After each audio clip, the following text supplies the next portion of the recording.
Okay.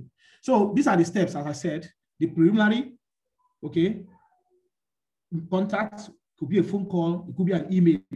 Then the next thing is to have a site meeting where every stakeholder, externally, internally, must be involved, so that everybody will add their, in that meeting also, you are meant to allow everybody to add their view. If the man managing the fuel purchase or the generator have fears or concern, it's in this meeting that you need to reassure him.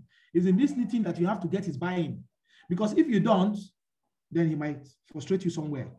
Then the next step is to collect data. Okay? And in collecting data, we're talking about measurements, okay, where need be. We're talking about historic records, okay? They've been paying bills. Are they keeping records? If they are keeping records, you can collect it. They have a supplier that brings in diesel. Are they keeping records? How are they purchasing it? How has it been going? Are there baselines? It is from this record that you come up with your model and then establish your baseline, okay? It is in this record that you'll be able to maybe put it in something like Excel, okay, plot the graph, and then see, plot a line graph, and then you begin to see how the energy, how the energy is spiking, or how the inundation is going. Then that will give you an idea to know if there's a particular month where there is a spike, or if there's a particular month where there's a problem. And then if you collect the data based on the unit, assuming it's a factory, for instance, it has production, it has this unit, it has this unit. Of course, the production unit will have a higher energy consumption, okay? But then you have to also look into the data and begin to understand and look at those areas that are energy intense, that have high energy intensity. We always emphasize on this. You don't go looking for areas, your focus will be to look for areas where there is possibility of having energy saving measures, okay? Let's say, for instance, if you come to a residential area, okay, the two key elements of energy consumption is heating and cooling, okay? So my first focus will be the refrigeration. The second focus will be the AC. Then the third focus will be the heaters. So it will not be interesting for me to start looking at of course, lighting is important. Lighting is less than 20%. Sometimes lighting is between 10 and 20% of energy consumption in a residential building. It is the refrigeration, it is the cooling that has the what do you call it? The more energy intense, is more energy intense. Okay. Then the next thing is to do the field work. Okay. The field work and the collection of data, they are interwoven, okay, because it is in the field work that you collect the data. Then after collecting the data, you return back to your base and then start your analysis. And when we talk about analysis, we're talking about what I just said now. You'll be looking at those areas where the problem is coming from, or probably the areas that have high energy, cost. Let me use that word. And then that is the area where you know there's a possibility or there's a high chance of you getting appreciable energy savings. Okay, if like generally worldwide, cooling and refrigeration takes up between 40 and 50% of energy consumption of an industry. In fact, in some industry, it can go as high as 60, 70%. Sometimes lighting can be 10%. Then other processes will take the rest. So for me, my focus will be, what kind of AC are they using? What kind of chillers are they using? Okay, what kind of motor are they using? Okay, those energy intense areas are areas you're going to analyze, and then you begin to look at them and then look at how you can minimize the energy cost. Then the next thing is to do your reporting. Okay, the reporting is not just to report as a professional. You know, when you report, you must report with the intent of communicating. It will not make sense for you to do your energy audits, do all your field work, and then you report in such a way that nobody understands what you're talking about. Yes, you have done a good work, you've stressed yourself, you've invested money, buying equipment, taking measurements, paying your workers to take record, okay? And in some cases, how do you call it? Giving a kind of incentive to workers to cooperate, okay, in the auditing process. And then at the end of the day, your reporting is not done in such a way that a layman will understand it. In energy auditing, we always emphasize on this, that your reporting is as important as your work. Because if you have done a good work and your reporting is poor, then it will be difficult for management to buy into that energy audit. And if management will not buy into approving you to do the final or kind of investment grade audit, then there's a problem. Then after your report, you must hold a final meeting. Remember, you started with a meeting, you must end with a meeting. And your final meeting could also be when you present your reports. It could also be when to thank all the stakeholders, all the participants, all the managers, and everybody that have aided and have contributed to the smooth auditing process. So you start with a meeting, you end with a meeting. And probably end meetings like this always end with maybe refreshment. Then in ISO 50002, Energy Management System, also the same procedure. There's no much difference. Okay, only that this time around they talk about what they call energy audit planning. So you need to plan it. Okay, you need to plan it. So instead of having preliminary contact and startup meeting, they now talk about planning. So the planning also simply means how are you going to go about it? This factory, let me say I want to go and audit NMPC in Abuja. Okay, of course, you know that will be very complex and complicated because even if the NMPC MD approves of my audit because he's my uncle or he's my brother, then the people managing the energy system or the facility managers who probably have been earning something by their shady deals or in quotes, could be a problem for me. They could oppose, they could frustrate it. So in your planning processes, you need to incorporate all these reservation. Then of course you have the opening meeting, you collect your data. Then in your field work, we now talk about two things now. Measurement plan, you now need to come up with a measurement plan, and then conducting the site visit. How are you going to conduct the site visits? When and how? And then how are you going to take your measurements? Then after that, we go back to the same we have as EN 16247, which means you come back home, analyze your data, and then do your energy audit report, and then you have your closing meeting. Okay, remember we're doing this for 1 hour, then we'll go over to cost. So maybe I will have to speed up. So you have to set your goal. So it's a clearly defined, identify types and cost of energy. Very, very important. Understand how energy is being used and possibly wasted. Identify, analyze more cost-effective way of using energy. So number one is for you to understand, and then you identify, and then you analyze. We're not even talking about report now or taking measurement, but you need to understand and say, okay, this is it. This is where I'm going to know it. Okay, this is AC. I'm using an AC that was built 15 years ago. Man, I have to I need to tell them to take care of all this. They are using window AC. I don't remember those, some of us who remember window ACs. Very energy intense, very energy consuming. Okay, I just have to recommend, let's change them. But in replacing them, what am I recommending? What energy am I, what type of AC am I recommending? Today, I know that GIZ is working on something of having what they call kind of a star rating for energy. Okay, the ones that I trust those in the market, they are really coming up with more energy, less energy consuming air conditioners. Then improved operational techniques. Okay, like if it is motors and drives, you talk about VSVs. Okay, VSD variable speed drives. Okay, or you talk about automation. You talk about installing some machines that will help regulate voltage, just like Chima said yesterday. Okay, what are those capacitors? What is the level of capacitor we need to buy so that we can bring down the poor quality of that power?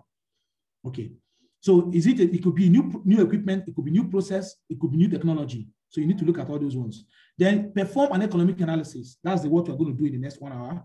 You need to perform an economic analysis on those alternatives and then determine which ones are cost effective.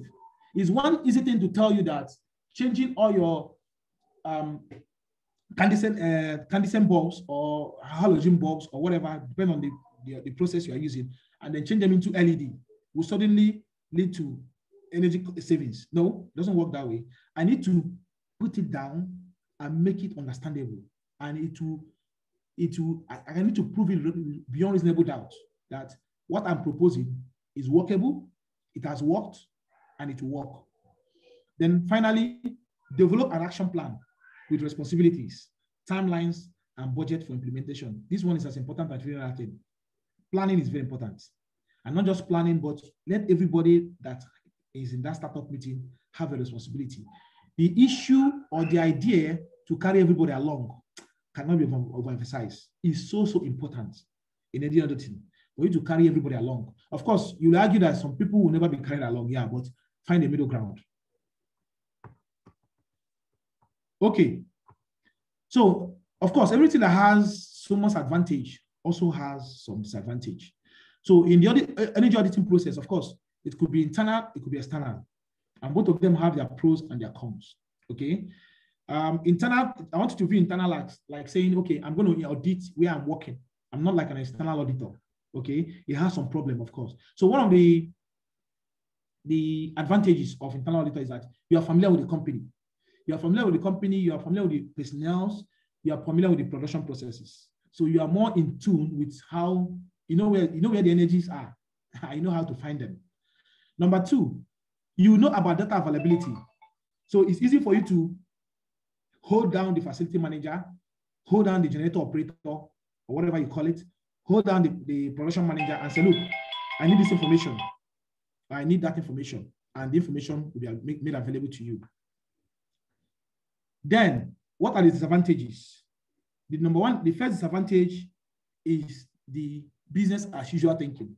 I mean, these people know you, they know when you are employed, and suddenly you tell them you have undergone training, okay, from Vasa and Bounce and Schematic Blue, and probably you have gotten certified as a certified energy auditor from the Association of Energy Engineers, USA, and now you want to audit them. I mean, they'll be looking at you to say, they'll be casting their doubts. Then the number two is that less likely to ask critical questions. You know, because you are familiar, they say familiarity breeds contempt, okay? Putting that thing the other way around, it can also breed fear. Because you know some problematic people, I mean, gentlemen, those of us that are civil servants, you know what I'm talking about. The man purchasing the diesel is always a problem everywhere you go, okay? So trying to tell him to keep record of what he buys, I mean, you are inviting problem, okay? And the problem is even more because he knows who you are. And probably you are invading his space, okay?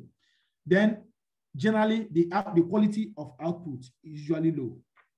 When it comes to that, you don't achieve much when you come to if you're an internal person doing energy auditing.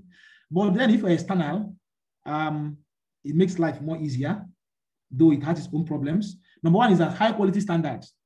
I mean, you've been paid, you've been commissioned to go and audit this building. I mean, you don't have any choice. You have the money, you are the boss. You call the shots. So you can do and undo. Okay. And then the second one, that you have the flexibility to ask every critical question. You can ask anything you want to. In fact, you're like a policeman now, even though you're not coming to arrest anybody. Okay. So you are free to ask those questions. Then question and opinion based on outside view. So you must have done, I mean, you are coming from somewhere. So it's easy for you to come with a different perspective and then come with a different, knowledge space. Okay. And that can be an advantage. Then the problem is that, number one, it is less cost effective. Getting auditors is not a small thing. It's not something, it's not for any, that's why it is not yet a common thing in Nigeria. But believe me, in the near future, energy auditing is going to take a center stage in Nigeria because, I mean, we've just increased our kilowatts, the kilowatt cost of the kilowatt hour in Nigeria from 24 naira 50 kobo to about 15 naira now. So that is double. And these are, I believe by next month, they're going to increase the cost of free fuel. It's very most likely. So if you look at it, you find out that energy auditing is going to be a good thing. It's going to be a good career, in no distant time. Then the second thing is that it requires time to understand the production process. I think this is where external energy auditors have problem, but then there's a way to go about it. They always say that, how do I say it? Humility, something about humility. You need to approach the process with every element of humility. It's very important. We need to approach the key people in the industry and then try to understand the process. As an auditor, you could come as not just as a learner, but have a learning mindset, especially if it's a terrain or a field that you're not familiar with. If it's a residential building, as I said, of course, I know I'm going to check your fridge. I'm going to check your ACs.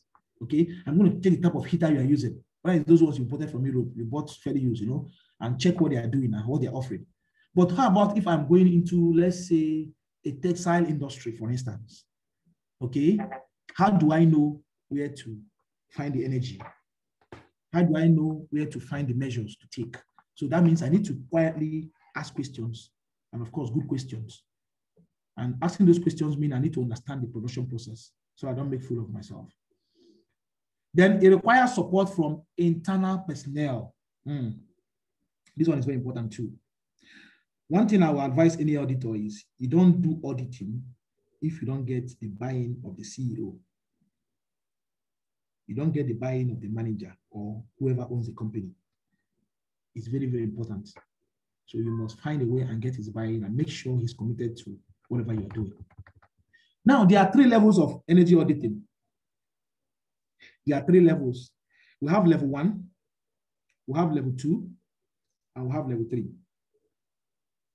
Level 1 audit is usually referred to as walk-through energy audit, WTEA, and is one of the most commonest way of auditing. In fact, so many people have done walk-through auditing, even in their houses. I don't know many of us in this training, when you suddenly decided that it's time for you to change all your bulbs in your house, just by not analyzing anything, not calculating anything, not attending any training, but you did it and it worked. You decided to say that this is my refrigerator, I bought it 20 years ago. There are more energy efficient ones, especially in the television, where I see it happening. I think we've moved, most of the super LED TVs I see in the market today, they consume less than 50 watts. While the LEDs consume between 80 and 120 watts. And then what was the other one? The one before LED, that was the plasma. The plasma consume about 200 or thereabout. So you can see the gradation. So it has been improving every day. And as the energy is also improving, so the quality, high definition, capability are also improving. Okay, so what is level 1? We say is the walk-through audit. The level 2 is the detailed energy audit. And level 3 is also known as investment grade audit. So these 3 audit processes have their pros and cons, and they have their details. For instance, the walk-through audits, so you say walk-through familiarization, desktop analysis, just small desktop analysis, not even desktop analysis here. Then you generate energy intensity, recommend low or no costs energy saving, written reports with just a small report with broad conclusion, and that is it. For the detailed energy auditing is just a continuation of level 1 audits, but with some additions. And those additions are that you have to do some logging and metering. You have to review the system design and installation.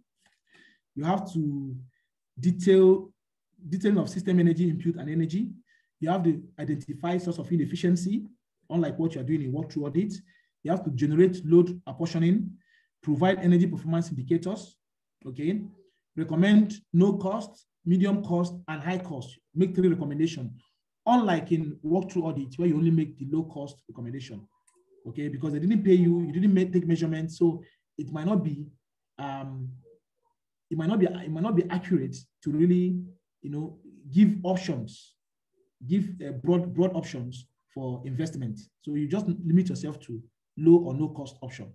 Just tell them what to do, what to change. There's not going to be any cost, nothing like payback period, nothing like internal rate of return, nothing like NPV, nothing like return of investment, and all those things.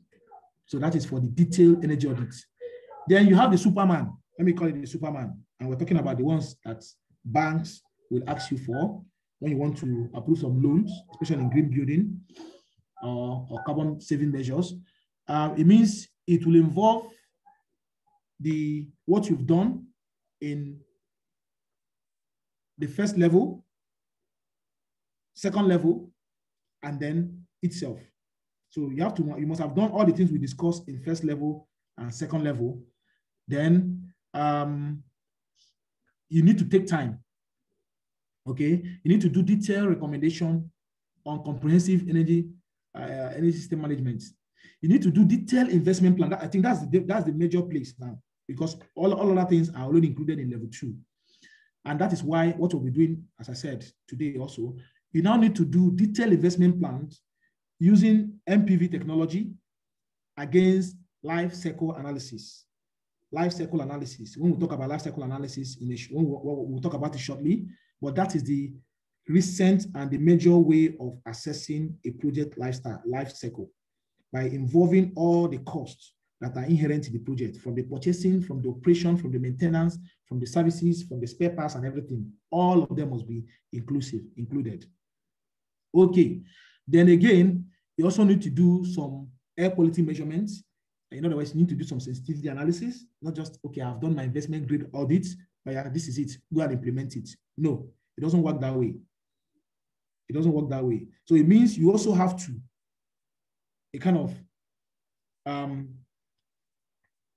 look at how sustainable your report is.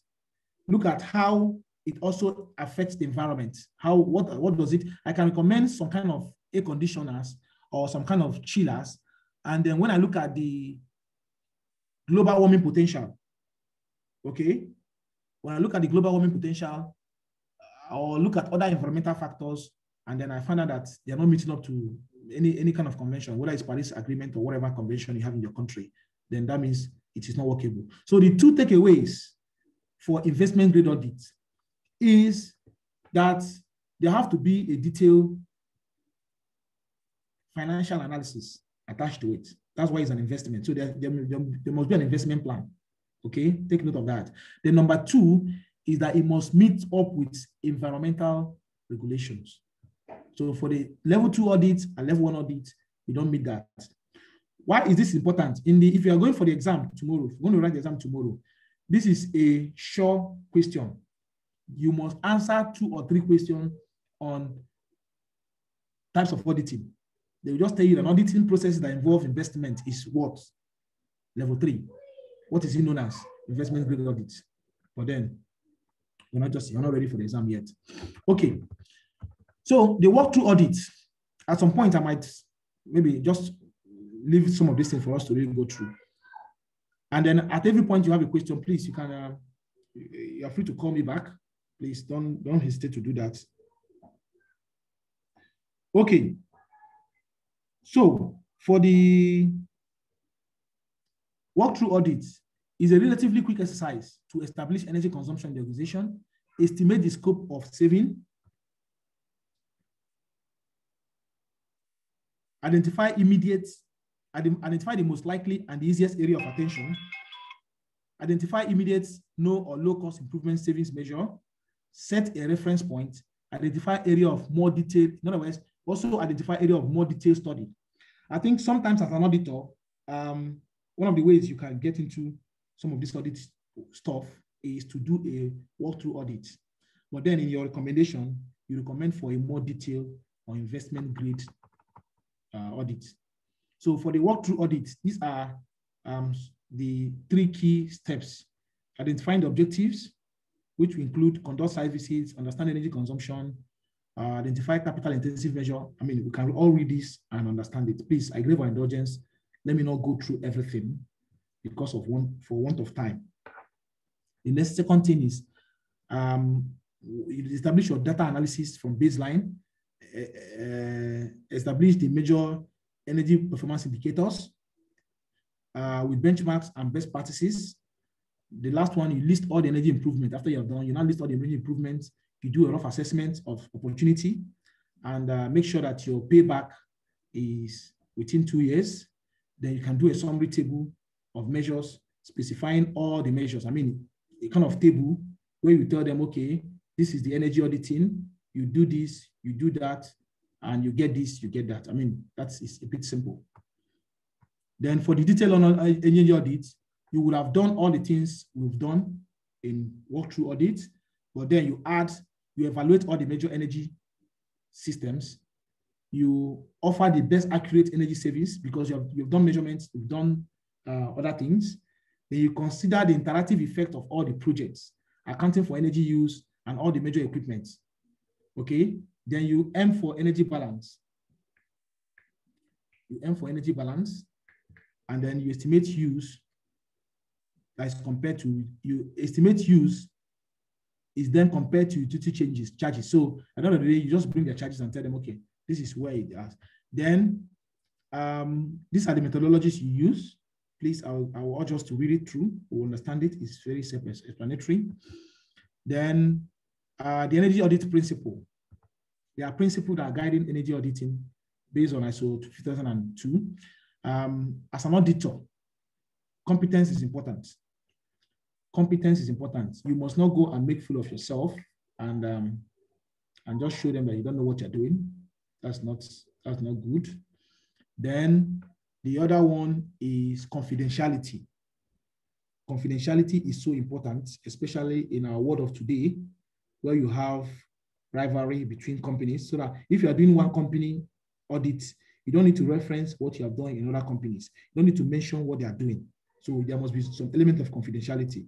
And if the manager of the company, of the building, tells you about some things that are very confidential, as an energy auditor, you must keep them to yourself.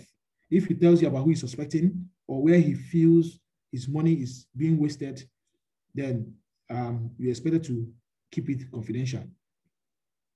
Okay, then the energy audit principles. The following principle apply to an energy audit, consistent with the agreed scope, of course. Agreed scope, boundary, audit, objectives. Okay, so I think we can read all this and understand it. Okay, so the organization of the energy, of the auditing is all here. Audit the scope, that was the first thing. Allow auditors and clients to define the scope, which we just said in the startup meeting. In measurement, the standard does not specify type of point of measurement. Thus, it is up to auditor to decide. However, measurement should be performed. Of course, it is only in the level 2 and level 3 that you have to do some level of measurement using equipment. Then, reporting. He say, in analysis, sorry, he say, only samples of desired work are performed and segment of, in fact, let's read this, we'll understand it. Let's move forward. So in the audit step, the planning process.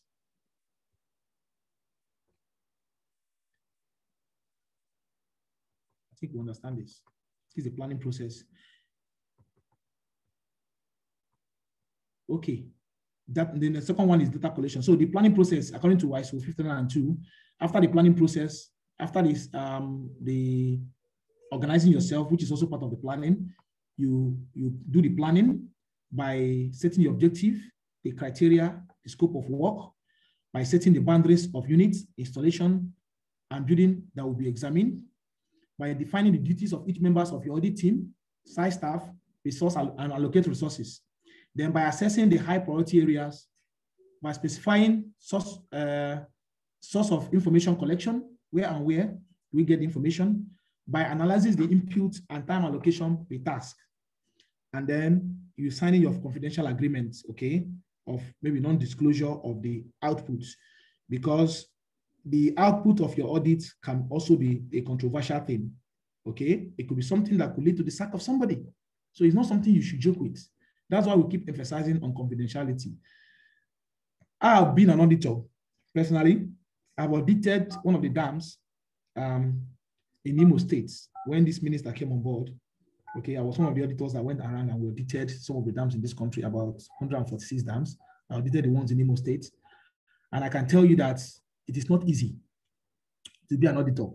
Sometimes you need to play along, in quotes, in the Nigerian settings. But then when you are submitting your audits, when you are submitting your reports, you must make it confidential. So while you are in the site, you know, somebody can come around and tell you, okay, yes, they used to give me 150 to buy this, to buy 150 liters of diesel every day. But okay, you know, I have a family, blah, blah, blah, blah, blah. I used to buy 100. You know, you don't need to tell him, what? You are going to jail. I'm going to tell the MD to sack you. If you do that, you have failed as an auditor. His advice, well, I'm not kind of guiding you, but I'm just saying from experience how to go about these things. Okay, you reassure him, no problem. Okay, yeah. But you have to do the work. You have to do the right thing. You need to make sure you've been paid and you must deliver. So after the planning, we'll go to data collection. Now, this data collection is just an idea. It's just an idea. So, like for instance, let's take a raw material product. Okay. So what are your sources of data collection? How do you collect data? Number one is your production statistics. How have they been producing every day, weekends, Monday, Tuesday, Wednesday, February, March, April? How is it? Okay. And those statistics must be including the finished products and intermediate and their intermediates and the main intermediates. Then purchase raw materials documents, you need to have them. Byproduct and waste disposal reports, you need to have it. Sometimes garbage in is garbage out. What's good? Love continuity. Okay. If you dispose certain amount of thing, it should reflect in certain amount of thing you have produced. Okay. Then effluent analysis by chemical composition. Now, it doesn't mean you must do all these things. I mean, this is just like an example. It's not every industry that you have to go and look at their effluent analysis. Why you do effluent analysis sometimes is to see whether that is where they're wasting things. Yes. I remember when we went for, it's not an audit, but we went to visit one of the treatment plants in Abuja, UPA. When I went there, they told me their effluent quality of their treated wastewater. When I look at the effluent quality, you know, amongst us there as a professional, I laughed. The effluent quality was so low that I know that they have finished energy. I know they are consuming a lot of energy. So it was when we now asked them, how much do they spend on energy every year? Okay, so including management fee and energy consumption, they are spending 1.5 billion. Quote me anywhere. And I'm not mean to say that, in fact, they are running the generator all through. The treatment plant is not connected. Sorry, I think I have somebody working there, so let me be careful. I have somebody in this class working there. Okay, but I know they are working on, and that was, of course, that's like 4 years ago, 3 years ago, so things must have changed. So they have all that. And when I look at it, I know, look, these people are consuming a lot of energy because even in developed countries, they have not achieved that kind of purity, that kind of effluent quality. And there you are achieving more than them. That means something is wrong somewhere. Okay. Then for the energy, you look at the utility bills and the consumption reports. Then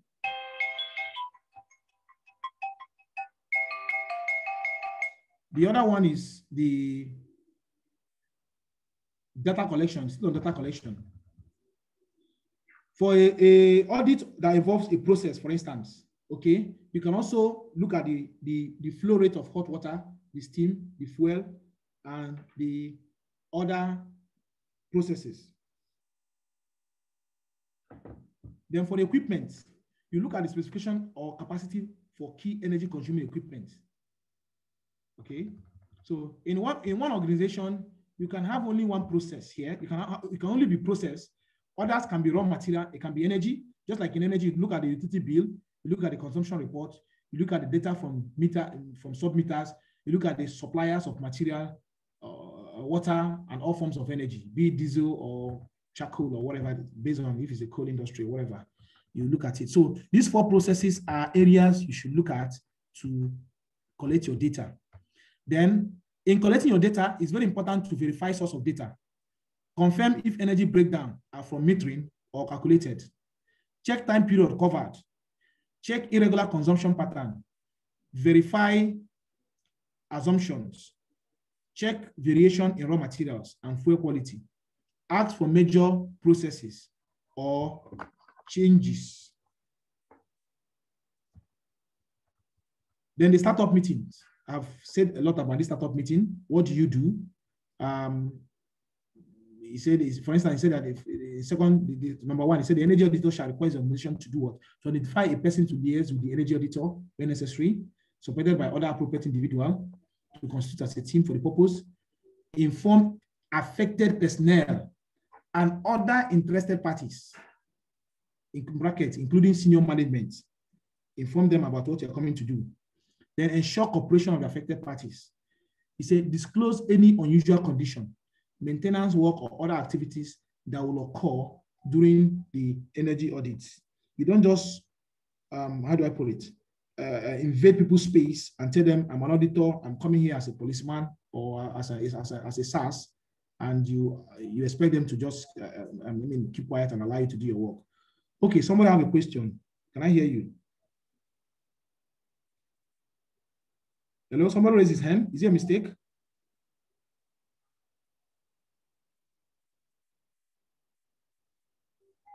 Okay, let's assume it's just a mistake. Okay, let's continue. So in the field work, for the walkthrough, he said his purpose is to familiarize with the site and procedures, obtain drawings, plans, energy centers, identify the energy cost centers, and everything we've discussed. Discuss with equipment operators. Rough reading can help. Look at the nameplates of the equipment. Look at what they are consuming. Unfortunately, there's no measurement for if it's a walkthrough. There's no measurement. So just look at how everything is working. For the field work also, the energy auditor shall agree with the organization to arrange for access to the energy auditor. They must give you clearance. You must have your safety, what do you call it again? Safety gears. If they need to provide you data, you need to tell the organization. When you are paying a visit, you must let them know, and so forth and so forth. As a matter of fact, me and my colleague, I think that should be next week. Next week, we are going to Lagos to do some audits. And I believe when we create our WhatsApp group, we will try as much as possible and relate some of the outcome of the audits, some of the practical. Some of them might not have the opportunity, but I think Chima will try as much as possible and give them a feedback on that audit. At least give them a sample, maybe a snapshot of the report and what it looks like. Okay. Yes. Just to confirm that, I don't know if you're going to share some of the supporting documents with them. So I know we've discussed about proposal and reporting templates, site visit guidance, and pre-audit questionnaires and all of that. I just want to confirm if you'll be sharing that with them so that it also guide them in the audit process. Okay, that's a good question. I think what I will do is at the end of this class, we'll upload it in a folder and share it with them. I try as much as possible not to bug them with a lot of data.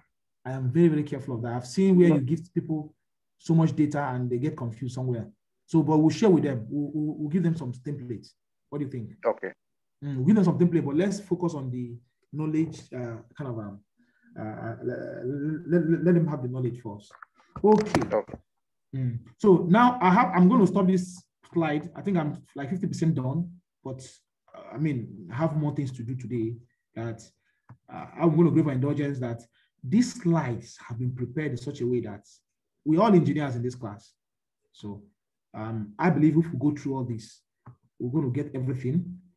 If time will permit us on Saturday, we also, when we're talking about some of the standards, the codes and the standards, okay, we'll throw more light on this.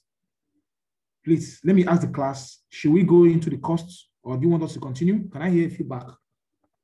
I wanted to do this in 1 hour, or should I take more 15 minutes? Can I get the feedback? Because I want to stop this slide at this point so that we can do the other thing.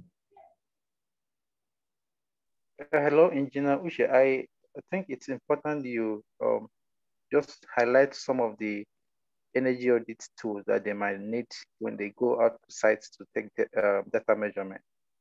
Okay. I think it may be somewhere down the slide. Okay, somebody's asking a question. Let me see what the question is. Please, yesterday we say let it be an interactive class. When you say it's fine, John, I don't know what you mean. Is it fine to continue? Is it fine to okay. You can go ahead with, this slide is pretty more, I say theory kind of. Yeah. So the calculation part will be more interesting and. Okay. Yeah, so I think we can skip it.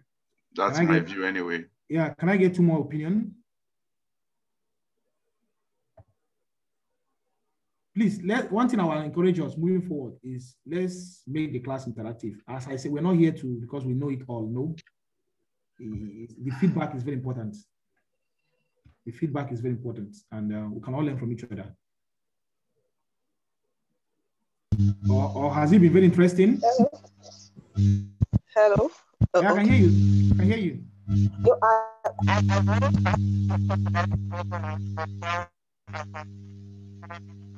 We can't hear you very well. I think something is giving a feedback. I suspect your phone or your laptop. Something is interfering.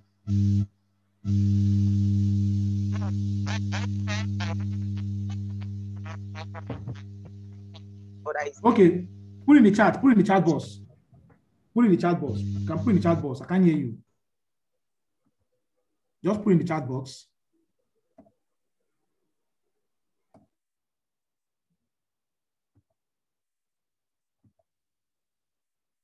Okay.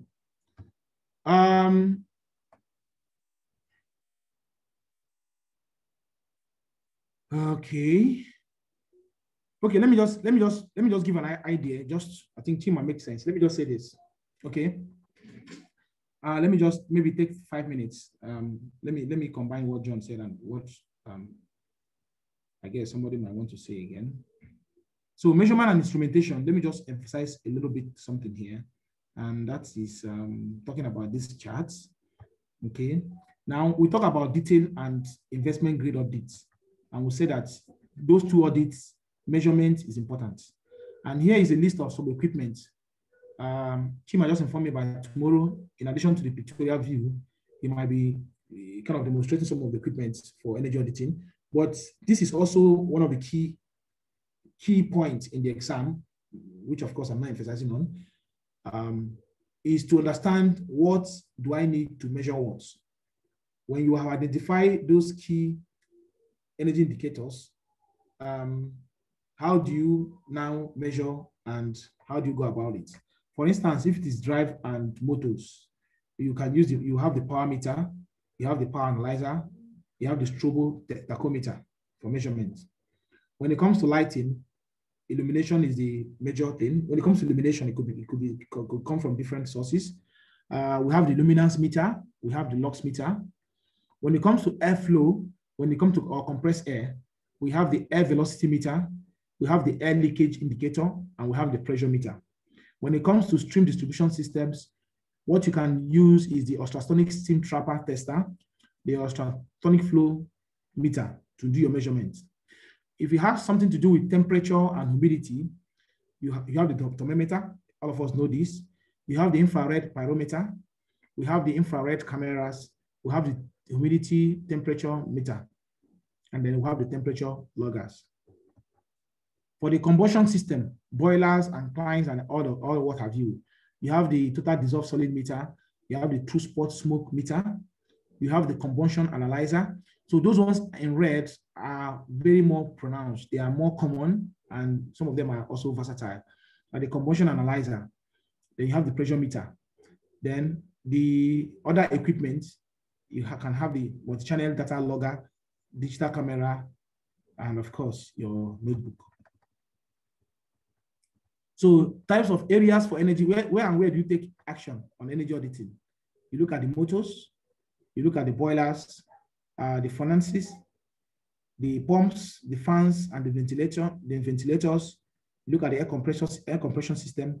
You look at the heat exchangers, you look at the conveyor, look at the mills. Now, you can look at any of these things based on what you found, what is where you are doing your auditing. Then the explanation of some of these equipment are also explained here. So the lux meter, illumination level are measured with a lux meter. It consists of a photo cell and so on and so on. So let's just go through all this. As we said, we have made it very elaborate because we don't know who and who might want to write the exam in the future, and maybe in a year's time or in 6 months' time. So it's good that we provide you everything that you need to make sure you have a grasp of what to expect. So these are thermal image measure. These are infrared pyrometer. For temperature, we have a thermal camera, okay, that will show you the, based on the temperature it will, just like what you have in the picture here, it will show a color coding. Okay, that's that. Then for lead indicators, okay, ultrasonic instrument. Then you have the data loggers. This is what they look like. Then you also have some websites where you can also take your data and they will help you analyze it. Everything is included in this slide. Okay. So based on the industry you are working on or you're auditing, you should familiarize yourself with what is relevant. Then finally, we talk about reporting. It is the output of energy audits, energy saving ideas, proposals, and recommendations. That's what your report is all about. It says provide evidence of profitability with simple calculation. That's what I was trying to emphasize in the beginning. You must keep it simple and stupid. Please. You must keep it simple. You must provide, see, don't come to do audits to tell me what I'm consuming. I know I'm consuming energy, but tell me how I can save money. In fact, tell me how I can make money. Okay? If my energy bill is 20,000 naira per every month, I want to start spending 10,000 naira a month. So how do I change my fridge, my refrigeration system? How do I change my air conditioning system? How do I change my lighting system? How do I change my heating system? That's what I want to hear. How do I reduce the capacity of my generator to come up with something manageable? So at the end of the day, I want it in clear terms. This is what you are consuming now. If you do this, this is what you're going to consume. Therefore, this is what you're going to save. Summarize results for simple decision takers. Make it simple. Sometimes you can do your report to be 50 pages. Nobody's going to read it. If you do it, okay, you can also do 50 pages and then you do a summary of it in 2 pages. Let it be something that the CEO will flip and see the money. The money will just pop up and then he will give you go ahead.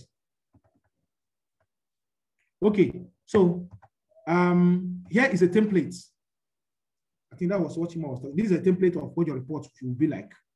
Okay, a summary of the template. Later, we'll provide you with a Microsoft template where you can just audit, input your values, input your figures, and then submit your report. But this is what the energy report template looks like. You must have executive summary. Okay, then it must have introduction, site definition. What are they producing? What are they into? Who are involved? Who and gonna do the work? And how is the money going to be shared? Let me use that word. Let me, on a lighter note, the money are going to save. Because when you talk about incentive, it must follow energy report. There must be an incentive. You must incentivize it for people to key into it.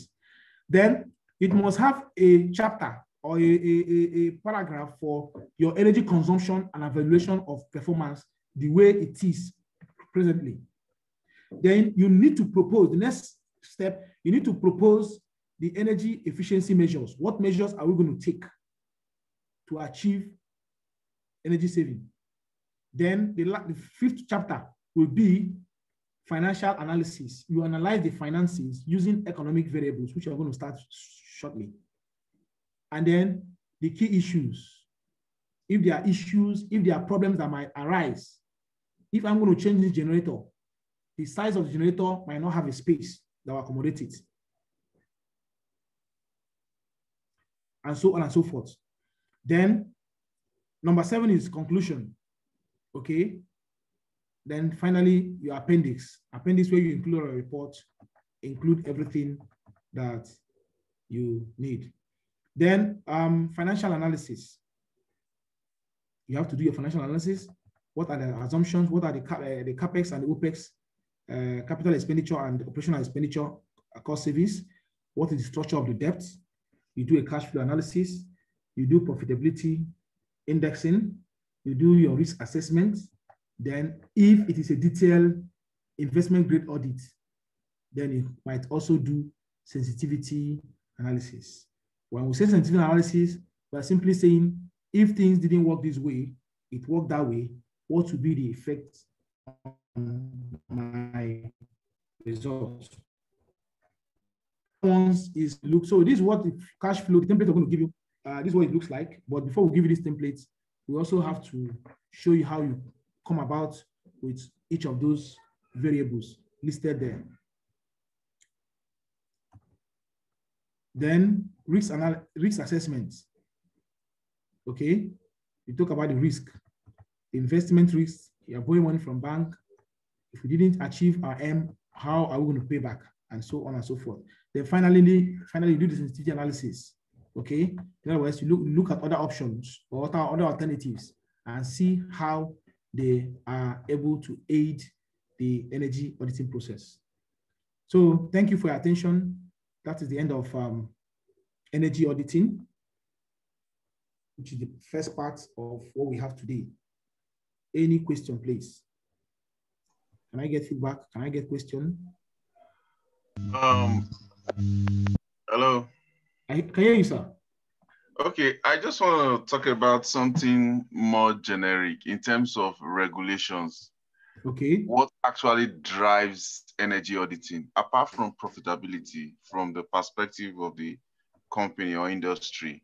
Okay. What role does government play in terms of regulatory framework, and regulatory framework in terms of, okay, this, maybe a government is trying to work towards reducing the impacts on global warming or climate change, as the case may be. Okay. How does government come in terms of forcing companies to do energy audits so that their processes can be more energy efficient? Sorry. So it's more like a general question on, okay, for okay, example, okay, Nigeria. Hello, can I come in? Before you come in, let me make a joke. Sorry, before you come in, please, who is speaking? What's your name, sir? Okay, my name is John Itoje. Okay, John, I was wondering whether you're asking me that question. At some point, as if I'm the government. No, okay. I just I said a joke. No, I'm joking. I know. Because we're in this country, and I'm going to wonder. It's okay. Chima, say something. Okay, it's a very good observation, because it's not really a question, but it's an observation. That's the way I look at it. Yeah, it's not a question. But just to throw more light to that, okay. As far back as 2015, we have the National Renewable Energy and Energy Efficiency Policy, but that's the problem. It's only a policy. It's not a regulation, so it's not enforceable. Mm-hmm. But here's also the good thing. As things that's kind of from that policy was we now have National Energy Efficiency Action Plan, and we have also the Renewable Energy Action Plan. Now, from those action plans, there should be a bill that should be submitted to the National Assembly that is going to now be enacted to become a law. So I think we're in the process, but this has been very slow, but it's a process. And we hope once that is done, then we're going to see a very huge uptake in the adoption of energy audit and energy efficiency. That's one. Then the other thing that is driving it is our commitment to the global climate change. Okay, Nigeria is a signatory to the Paris Agreement. And all of this is what has also necessitated the government to begin to put all of those policies I talked about in place, the renewable energy and energy efficiency policy and all of that. So the government is now beginning to, put more money in clean energy space. Okay, there's an uptake in mini grid and so many other renewable energy solutions. So all of this are being driven by the global pressure to reduce climate change and all of that. So beyond the financial benefits, it's just a matter of climate change and environment that is driving it. We are not yet there where we have regulations that will enable the market to, take off and then begin to move fast. So just to add to that, it's we are not the government. No, I just want to know the kind of regulations we have, but because I feel that beyond the organization themselves trying to improve their profitability, if we have regulations in place, it will force these companies or whoever, particularly the industries, to try to see how they can limit on their negative impact on the environment, so to speak. Exactly. It's very, very unfortunate because in Kenya, they have such regulation that mandates industry to audit their facility every 5 years. Yes. So some countries are already beginning to adopt that, and we hope that soon Nigeria will do that. But we don't have to wait until the regulation comes. We have to get prepared so that once it comes, we are ready. Yeah. Now, John, that's a good one. Thank you, Chima. On my own part, that's why I'm a bit flabbergasted that, I was like, we're in this country. I think the problem in Nigeria is not about laws, it's enforcement. And some of us are just hoping that someday, just like Chima said, there have been laws in national assembly. In fact, it has gone through stakeholder workshop and everything. But I'm not too optimistic because at the end of the day, is implementation, is enforcement. Okay. But I know, as he said, even in Germany now, if you don't do energy auditing, you pay fine. So I'm surprised, I've not heard it before, that Kenya have already started implementing. So probably we might wait until a country like Ghana will start, and then we'll start following them. And you know how we do things in Nigeria, with all due respect to our country. We always want to, until somebody start doing something, then we'll now say, okay, this person will now reference it. So let's just hope that someday the government will start to enforce, which for now, the driving force could still be that economic and financial benefits for me. And also the level of awareness. People are becoming more aware of on the need to be environmentally friendly and on the need to be kind of know what's their carbon footprint. And also, someone like you and me, we know we can't just go out there and buy any kind of AC. Before you buy, you check the power rating, you check what it's going to consume and everything. So for now, it's more of financial benefits, and that's why I want us to look at the economic analysis and life cycle costing, which has to do with the financial thing. So any other question? I'm tempted to give us a 5 minutes break so that we could, take water, refresh ourselves, and then maybe get our calculator standby. Any other question? Yeah, sorry, can I ask a question? Go ahead, please.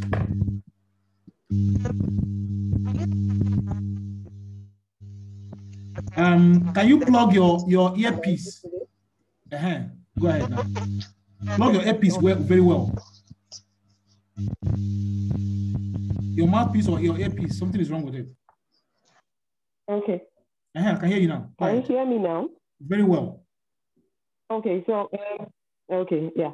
Will you be talking about the risk assessment and sensitivity analysis you mentioned to be under the measurement, under the energy auditing aspects that you showed? Yeah. Part of what you'll be discussing?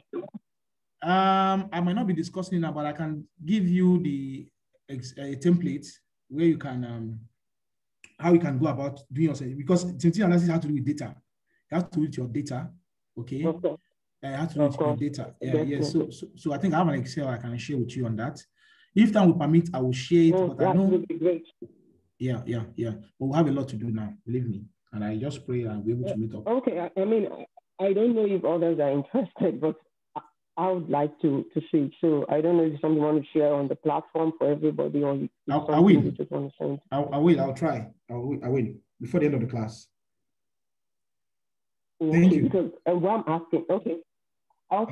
I'll just look forward to it because I'm not sure staying to the end. That's what I'm just asking. Okay. But no, okay. Who is speaking? Is that Rita? Yeah, this is Rita. Okay. I think you've already dropped the message. Okay, what will happen is this. What we are going to do now is something I just want us to do, because I know this is, as we said in the report, in the energy auditing, if you did the auditing finish, you didn't come up with how the money is moving, then you've not done anything. This is the key part. So how the money is moving, how is the money going to move? So, and it's quite lengthy. Why it's lengthy is because we're going to be making some interest table. And I forgot to ask us to print the interest table yesterday. Now, before we start, I think it is better to give soft copies. I've sent it already. It's on the Google Drive. Oh, okay. Okay, I'll look. It's okay. And besides, everything is e-copy these days. Everybody must get used to it. View things exactly. this way, without having any hard copy. Okay. Okay. Now, I'm tempted to say, let's take a 5 minutes break. Would that be okay, or should we just continue?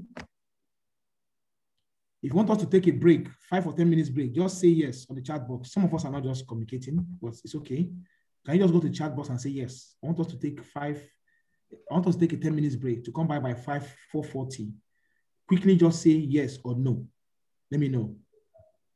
Just type something. Just say yes or no. Somebody have responded. 5 minutes. Who again? Somebody say yes. And they say yes. I need 3 more reply.